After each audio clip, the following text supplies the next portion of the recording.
is my great pleasure to introduce one of our Kennedy Center Faculty Research Fellows this semester. Marin Leggat Roper, MFA, is Assistant Professor here in the Department of Dance.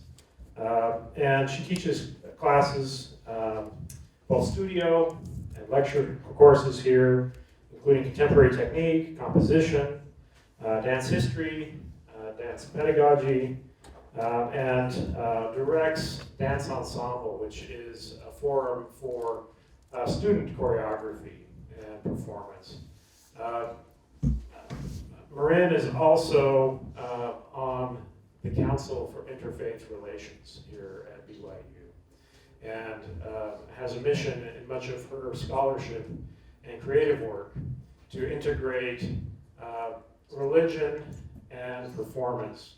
And we're so delighted to see what Professor Roper and her many students, the many collaborators, have come up with today. So please join me in welcoming Marin Roper.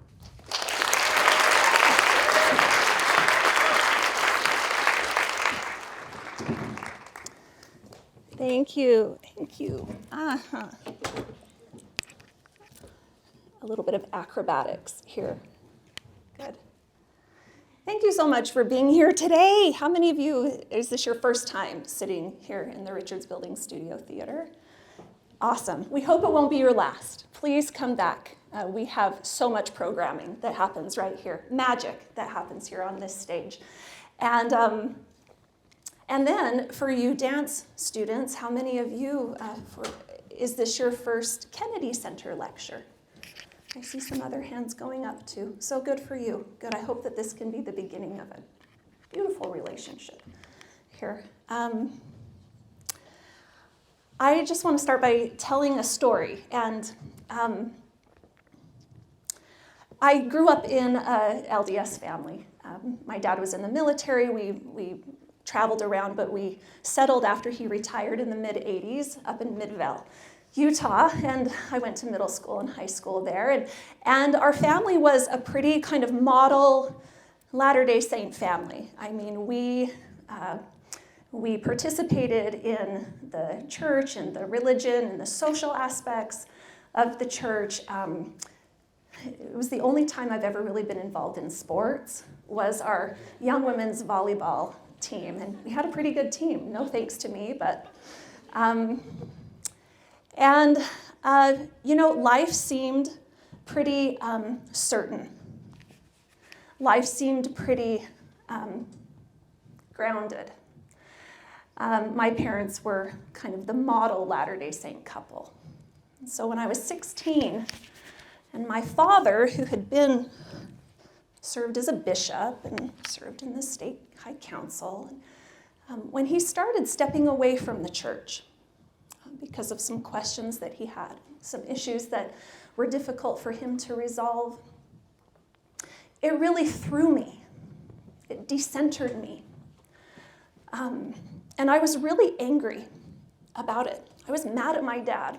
I was mad at my dad for uprooting us, for pushing us all off this very established center. And I've wondered, actually, I've thought about this experience a lot and just wondered if it had anything to do with this question I feel like I've always kind of been wrestling with throughout my life, and that is how do you hold faith and doubt at the same time? And that's always been the question in the back of my mind. I wrote a master's thesis about it.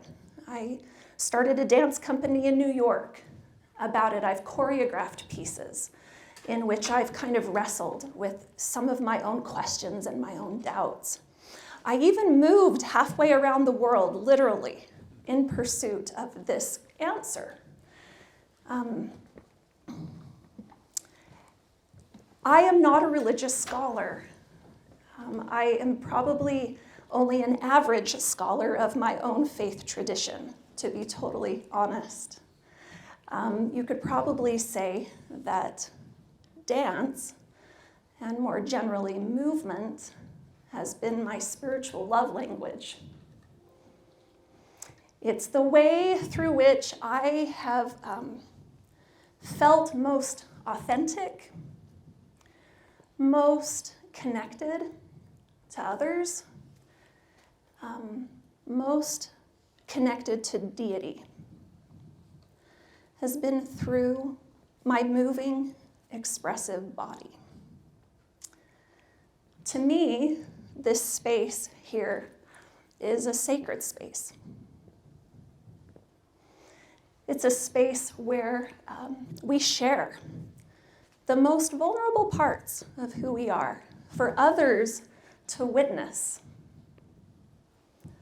This is a space where transformation takes place, where sharing occurs, and where we are witnessed by others. So I'm grateful that you're here today to be a part of that witnessing process. I titled this lecture, Witness. I'm aware that that is a word that we use within Christianity. It's something we do within the Latter-day Saint Church. We bear witness. It's something we do. We testify. We share what we believe and know to be true. So I'm aware of the usage of that word within Christianity. Within this context today, witness to me means more, it's more of a metaphor for this relationship between our physical body, what happens on the outside, how we move through the world, and our inner world, our inner life, and how the body almost witnesses or bears witness of all of the stuff that exists and that makes us unique. Everything that exists on the inside. So this relationship between body and inner, between outer and inner, that's kind of the witness that I'm talking about today, okay?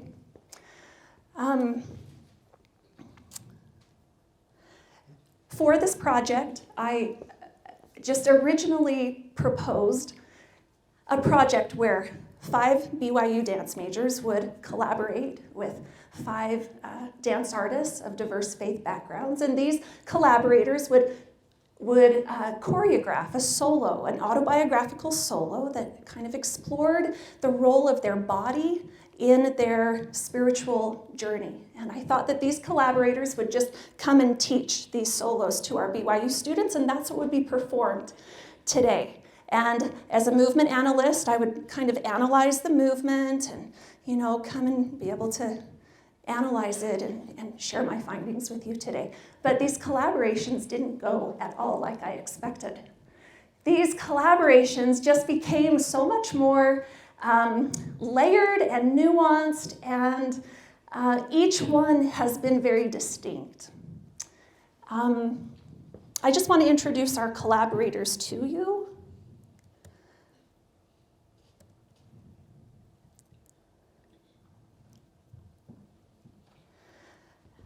Eric Stern on the upper left is a professor of dance at Weber State University. He participates in the Birth Sholem congregation. Did I pronounce that correctly? Close enough. Close enough. He has come down to work with one of our students on a number of occasions, and we've been happy to have him here. He's been the only one who has actually worked in the studio with one of our students. Everyone else has been a virtual collaboration. But Eric has done a lot of research in interfaith studies, as well as a delightful math and dance program that he tours with. Absolutely delightful. Lisa Ford Moulton is based in Athens, Ohio, where she was an associate professor of dance at Ohio University. She's the mother of 4. I believe one of her daughters is with us today. Kate, is that you? Hi, thanks for being here today. Let's see, Lisa, some of you, if you've ever been to the Hill Cumorah pageant, you would have seen Lisa's choreography. She was the longtime choreographer of the Hill Cumorah pageant, but I knew her as a dancer in Ryrie Woodbury for years when I was in high school, and I wanted to be Lisa Ford Moulton when I grew up. Tanatchaporn Kitikong, nicknamed Or, is a professor of theater and performance studies at Konkan University in Northeast Thailand. And her research draws upon Theravada Buddhism to expand performance practices in all kinds of performing arts. Veena Basavaraja is an independent artist based in Bangalore, India.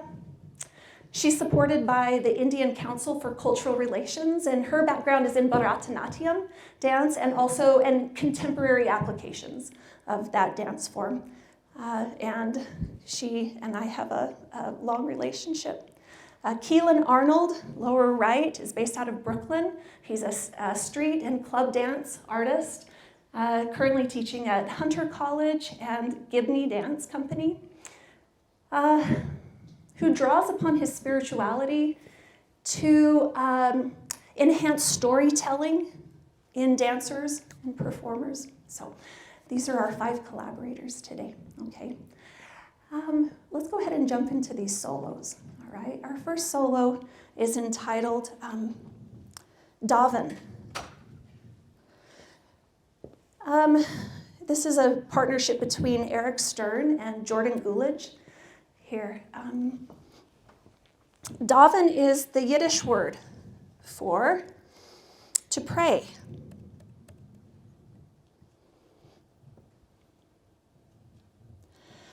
It reflects an experience of worship where sound, motion, music, community all combine to create an environment where an individual notices and follows a thought or feeling and has an experience, a journey of the mind caught away as an imagination.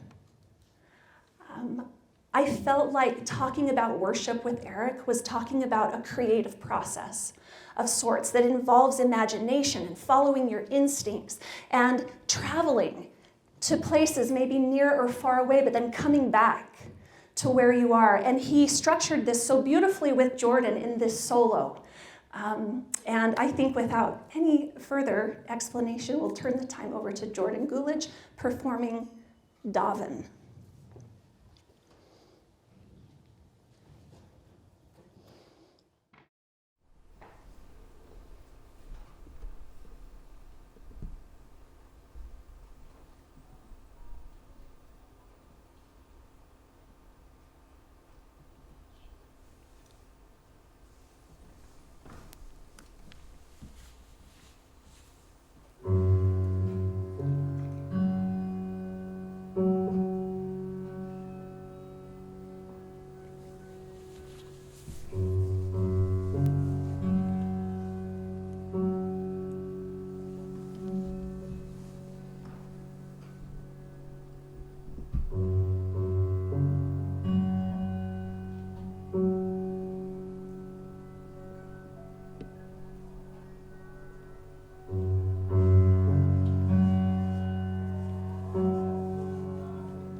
Thank you, Jordan.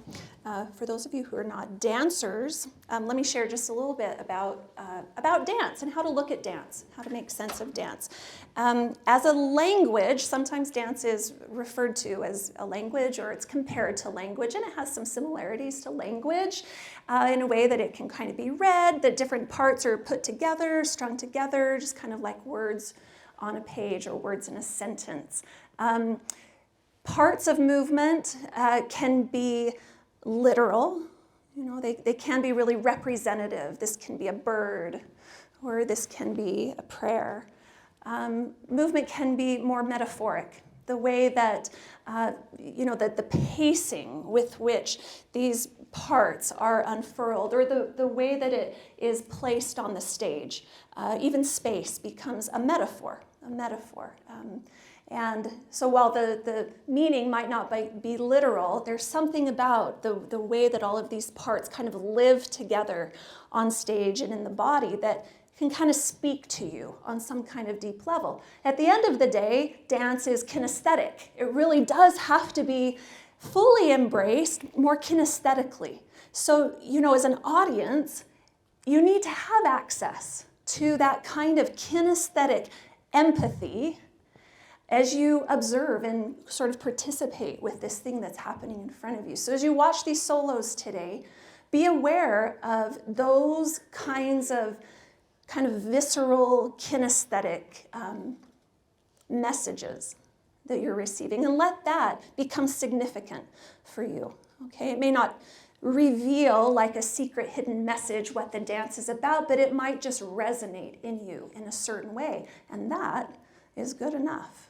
That's what the meaning is. That's what the significance is of dance, and especially contemporary dance. Let's see. Oh yeah, this was just, I just captured some of my favorite quotes from our time with our guests. This was something that Eric, a way that he coached Jordan. Your job isn't to perform it, but to discover more about it each time.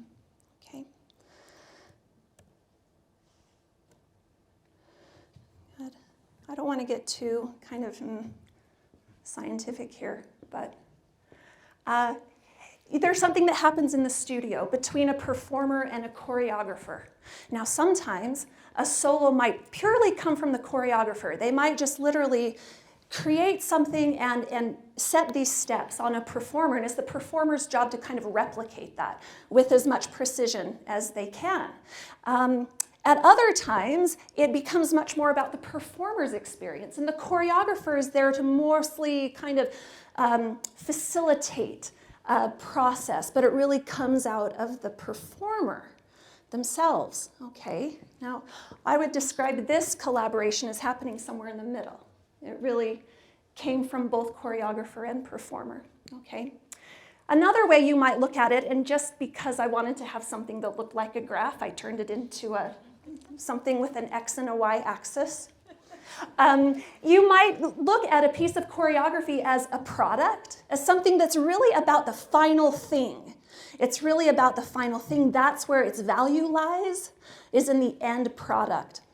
Oftentimes, however, dance and choreography might very much be about the process. And it might be that all the stuff that happens in the studio before this ever happens that is really kind of the meaningful, meat of the process. As I was reflecting on this solo that you just saw, I actually feel like it too is kind of right in the middle. I think the process was very alive in the studio, and this was about a 10-hour rehearsal process, but it was also about the final form as well. Okay.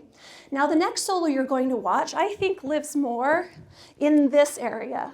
Here, it really did come from our choreographer Lisa Ford Moulton's mind and her spirit. This is a piece that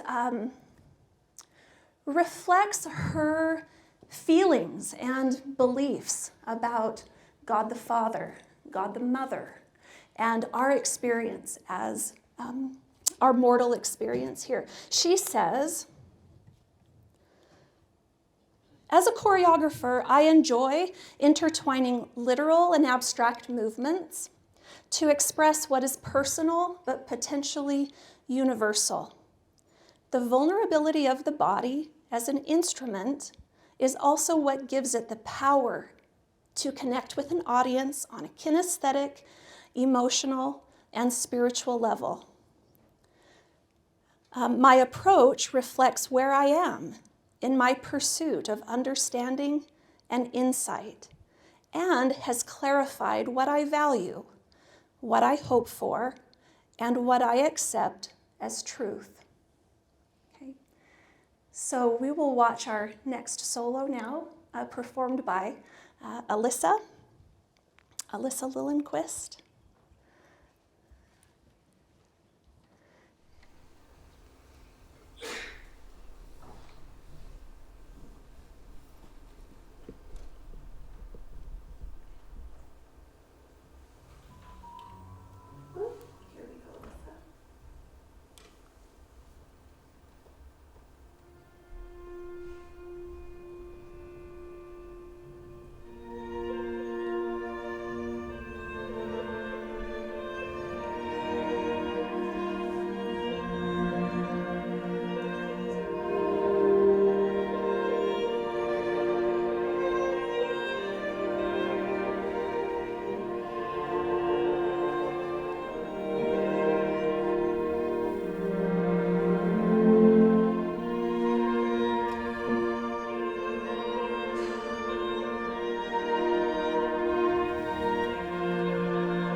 one thing Lisa said just regarding working with a student who's also a Latter-day Saint, she just mentioned, she said having a specific common spiritual language regarding the representation of each movement or idea, she said like she felt like that helped in kind of this accelerated timeline for setting this solo. And they set this solo in a pretty short amount of time.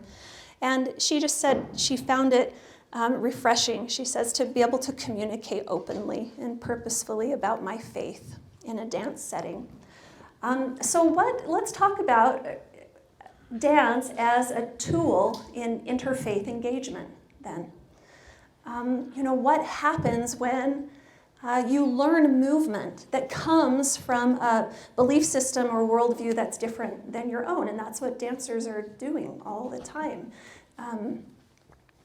In dance, you really take these ideas like into your body. It's not cognitive, it's not cerebral at all. You're breathing it, you're moving it, you're living into it in what is a really kind of vulnerable way.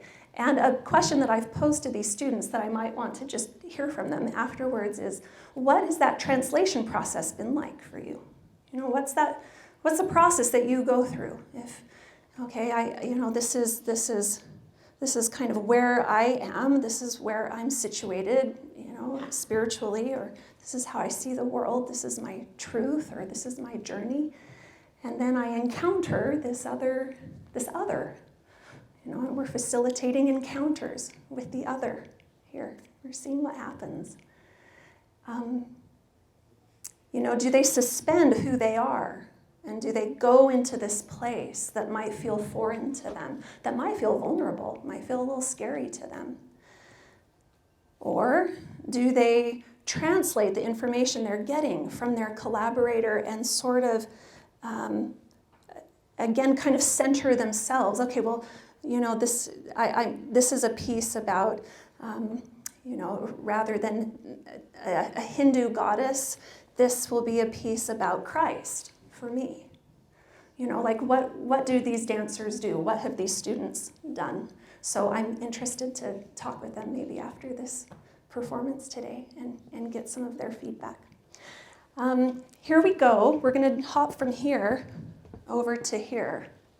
All right, this was a collaboration between Abigail Steele and Or Kidikong. And Or is she specializes in meditation and in mindfulness. And she really worked with Abigail for 10 hours on principles and practices of mindfulness. She didn't choreograph anything. That was Abigail's responsibility. So this piece, it's very much about, it came from, although Or was our facilitator, this has been structured by Abigail, and it was very much about the process. Very much about the process. And so the value of this, I would say Or and Abigail both would say it was in that process, it was in that studio process. But I asked Abigail to structure something that captured that process. And this is her solo.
Miss Abigail.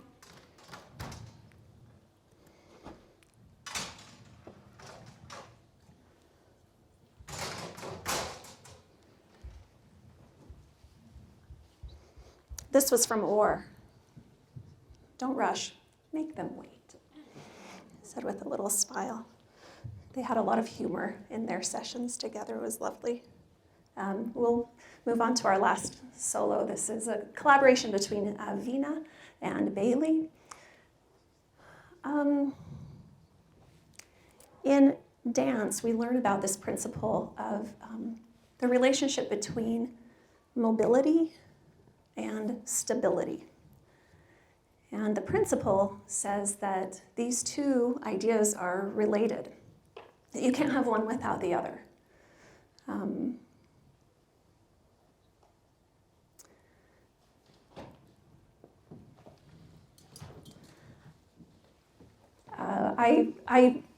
My dad and I had a lovely relationship, and anyway, when he was close to dying of brain cancer, I remember the doctors telling us he won't be able to walk. One day he won't be able to walk, he won't be able to move, and then you'll know that the time is getting close. And I actually remember it wasn't that he couldn't walk, it was that he couldn't stabilize.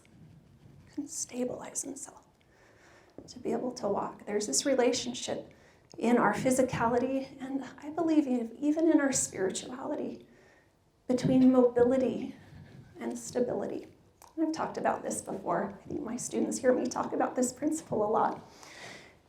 All together, all of these collaborators, we met online a few days ago. And one thing that came out as a takeaway from these collaborations have been how grateful we are to be able to engage in our own journeys, in and through our moving, expressive body. And how important it is that we utilize our physicality in the ways that we try to know another person, the way that we share space with them, the way that we breathe together or move together. And I think that's just kind of the launching point to where I hope to go next, and what these students have taken away as well. Our last solo is by Vina, and choreographed in collaboration with Bailey. Ironically, Vina brought a metaphor to their rehearsal process, and the metaphor was this. Tell me if it sounds familiar. My body is a temple. It's like, what? That's a metaphor I'm familiar with. That's a metaphor Bailey's familiar with. It was so interesting to learn how these two women understand that metaphor in very different ways. And so this solo is a reflection on that metaphor and the experience they had kind of delving into the meaning of these metaphors together. So our last solo today will be performed by Bailey.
Let's see.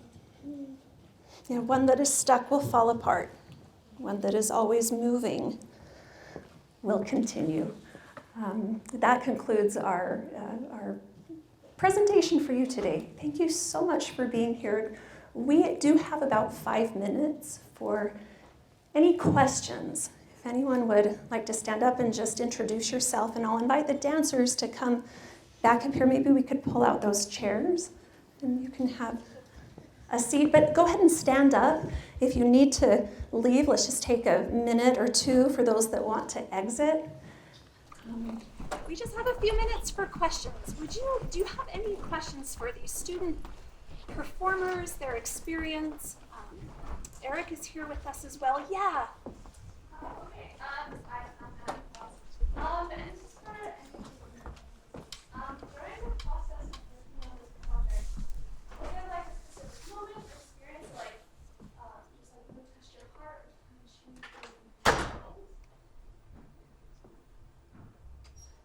I can share.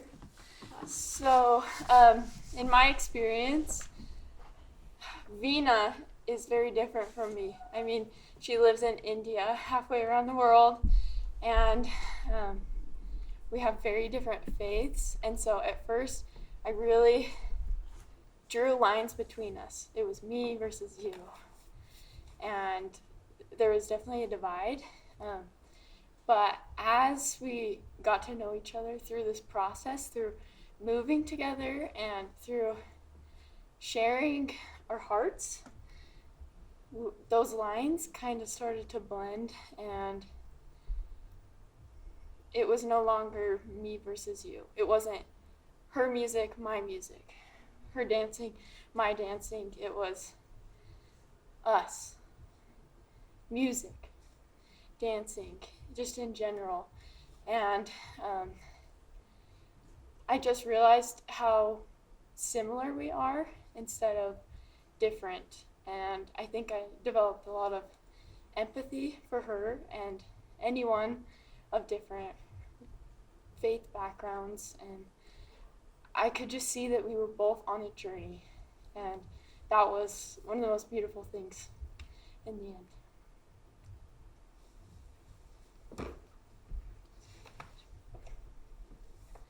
Anyone else? Any other question? Maybe just one or two? Yeah. Hi, Lori. Good morning, Amy. Hi. I'm curious, so roughly about 10 hours with each of your processes.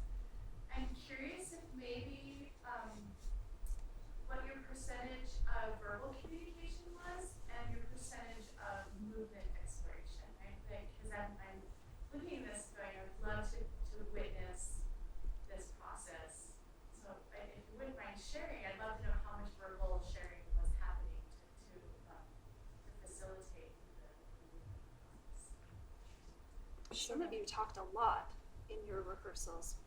Just give like a percentage, like.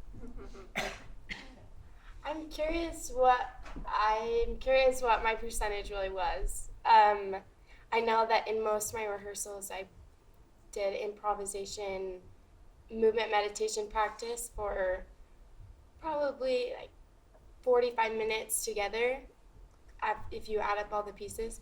And then And her rehearsals were 2-hour rehearsals. yeah, and so that would leave a lot of talking. We discussed a lot. But also it was, I guess sometimes while I was improvising or was also communicating as I just continued through. So a little bit of mix. But Alyssa, what about you? I would say mine was like 90-10 movement and talking. Like it was mostly movement because we already kind of shared the same language, the same religious background. Lisa filmed herself doing sections of the solo and then sent it to me. And then I was to learn it on my own, and then we would rehearse it back together. So it was a lot of like more movement talk versus like spiritual talk, if that makes sense. Mm-hmm. Jordan, what about you? Maybe Eric has a better idea. Maybe like 30% talking. I don't know. And 70% movement. How does it count if we're talking and moving at the same time? Yeah, there was a lot of that too. I don't know how to. I'm just curious to find those commonalities. Do you feel like you found it more in the verbal communication, or did you find it more in those spiritual commonalities? I love to just curious if a lot of that came through the verbal communication or just moving together. So I guess both. I think for me, I found a lot of spiritual connection through the movement. I felt like a lot of the time when we were talking, I was like, okay, I get what this movement is supposed to be or what the gesture is supposed to represent or something like that, but I couldn't like feel it, like I couldn't feel it while I was talking, but when we would move through it together, that's when I felt a connection to the divine and also connected with Lisa. And yet, you can learn movement without it having any meaning. And so I feel like the talking was a really important part of this process. Like just time, in front of their screens or in the studio together, just like being together. Talking, listening.